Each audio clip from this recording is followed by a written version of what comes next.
আফসোস আফসোস, হায় রে হায় রে হায়। তো কষ্ট করিয়া যদি টেকা আদাইতে পারলাম না, এই টেকার কোনো মূল্য নাই।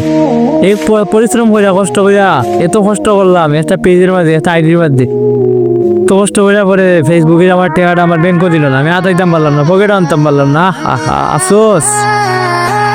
আমার স্ক্রিনে যে আইডি যারা, এগুলো কিন্তু ফেসবুকে পেড করছে না, এগুলো কিন্তু ফেসবুকে ইনকাম হয়েছে, আর্নিং হয়েছে, এগুলো কিন্তু হোল্ড হয়ে আসছে।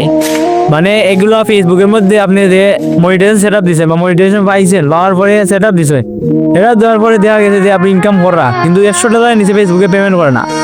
যখন দেখা গেছে যে $100 হয়ে গেছে, কিন্তু আপনার ফেসবুকে পেমেন্ট দেন না, আটকে রাখিলছে অথবা হোল্ড হয়ে রাখিলছে, কারণ কিতা? এটা প্রশ্ন সবার মধ্যে থাকতে পারে যে আমি ইনকাম করলাম, কি শান্তি, ফেসবুকে আমার ইনকাম দেয়, কিন্তু $100 অপেক্ষা আছেন যে $100 হইলে আমি পেমেন্ট পাইলাম, আমি খুশি, মহা খুশি। এত সোজা না ভাই, এত সোজা না। এই যে ডলারগুলো আটকায় আছে, ফেনের আসছে, বুঝতে হইব যে আমার ডলারটা আটকায় রাখার কারণ কিতা। প্রত্যেকটা মানুষেরই এটা স্বপ্ন আছে, প্রত্যেকটা মানুষের একটা ইচ্ছা আছে যে আমি ফেসবুকে ইনকাম করলাম, আমি ফেসবুকে টাকাটা আমি আতাইমু, একটা ভিডিও তৈরি করবো, অনেক স্বপ্ন। হেডাম টাকা লাগবো, ঠিক আছে, এই হেডাম আমার আছে, আমি ইনকাম করছি, আমার হেডাম আছে।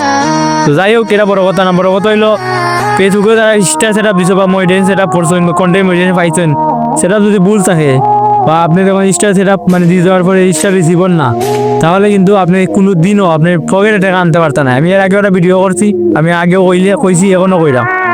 যাই হোক, আপনারা যারা এখন পর্যন্ত নির্ভুলভাবে অরিজিনালি সব কিছু দেওয়ার পরে, ডকুমেন্ট দেওয়ার পরে ইনকাম মানে মনিটাইজেশন সেট আপ দিছেন, তাহলে তারা কোনো সমস্যা হইতো না। যারা ইনকাম করার লাগে সেট আপ ভুলভাল দিয়ে রাখছেন, স্ক্রিন সার্টিফিকেট ওজনের, এই আইডি কার্ড ওজনের, এরপরে আইডি আর ওজনের নামে ভিডিও ওজনে করা, অন্যের ভিডিও দিয়ে কাজ করা, কোনোদিনও টাকা পকেট করে আনতে পারতাম না। এর লাগে সতর্ক করলাম, সতর্ক কষ্ট করে আফসোস করলে লাভ হইতো নাই।